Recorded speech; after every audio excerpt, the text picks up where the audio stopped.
Cada vez que miramos la hora en un reloj o contamos la historia de un superhéroe, estamos, casi sin darnos cuenta, reviviendo un legado que empezó hace más de 5000 años.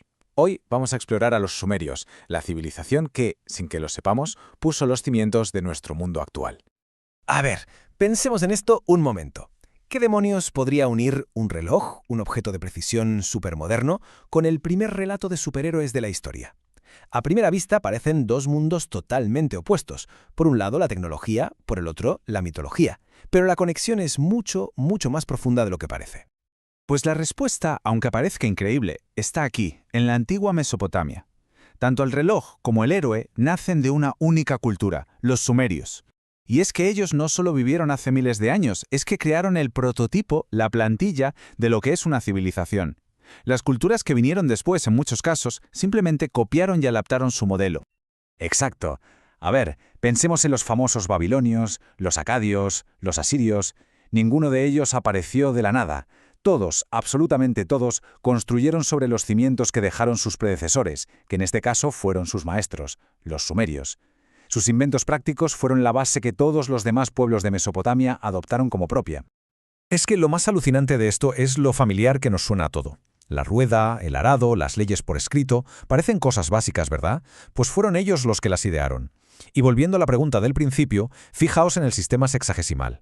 Cada minuto de 60 segundos, cada hora de 60 minutos, es un sistema de medición del tiempo inventado por los sumerios que usamos todos los días. O los sellos cilíndricos, que eran como una especie de firma en 3 dimensiones para validar contratos. Esto nos demuestra que eran una mezcla fascinante de innovadores y, también de burócratas, creando tanto la tecnología como la administración para poder gestionarla. Pero ojo, porque el legado no fue solo tecnológico. Las civilizaciones que vinieron después también absorbieron la visión sumeria del universo. Sus dioses, sus mitos, sus miedos. No crearon un panteón de dioses desde cero. Básicamente, cogieron el sumerio casi al por mayor y simplemente les pusieron nuevos nombres a las deidades que ya existían.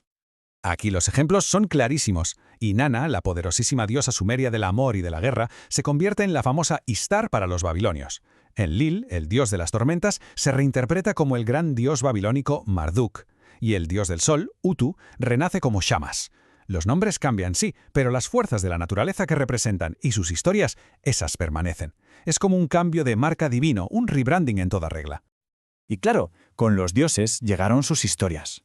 Los sumerios enseguida entendieron que la escritura no servía solo para registrar deudas o cosechas, sino para algo mucho más grande, para inmortalizar sus mitos. Y el más grande de todos, la joya de su literatura, es nada más y nada menos que la primera epopeya de la historia, el viaje de un rey que era mitad dios, mitad hombre.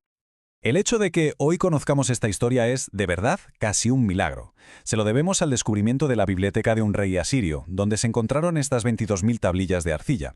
Esto nos da una idea de la importancia brutal que tenían estas historias en el mundo antiguo. Eran su literatura, su cine y su Biblia, todo en uno.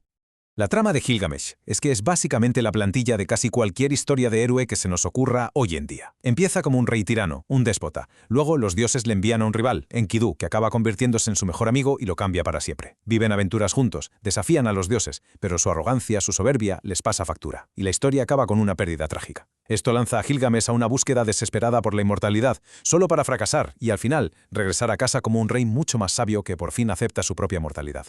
Es el viaje de transformación original.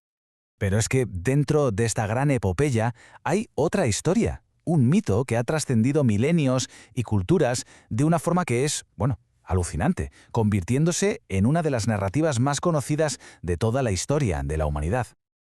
Es que el paralelismo es impactante, es brutal. En la versión sumeria, los dioses se hartan de la humanidad y deciden destruirla con una inundación. A un hombre, Ziusudra, le avisan y le dicen que construya un barco para salvarse a sí mismo y a los animales. ¿Nos suena de algo? Es que es la misma estructura narrativa que encontramos siglos después en la historia de Noé. El punto clave aquí es que este mito ya existía muchísimo antes. Pero ¿cómo es posible que conozcamos todos estos detalles, desde sus mitos hasta sus contratos de venta? Bueno, pues la respuesta no está solo en las tablillas de arcilla, sino también en la piedra y en el oro. Su arte no era mera decoración, que va, era una declaración visual de su poder, de su fe y de su forma de entender la vida. Miremos, por ejemplo, esta estela. Conmemora una victoria militar del rey de Lagash. Aquí no hay sutilezas, no hay perspectiva, solo hay un mensaje, claro y directo. El rey y su ejército, compactos como una apisonadora imparable, marchando sobre los cuerpos de sus enemigos. Es una declaración de poder grabada en piedra para que durase toda la eternidad. Y este objeto, el estandarte de Ur, es fascinante porque cuenta una historia en dos partes.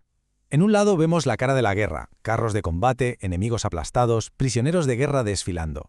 Pero si le damos la vuelta, vemos la paz, la élite celebrando su victoria con un banquete por todo lo alto.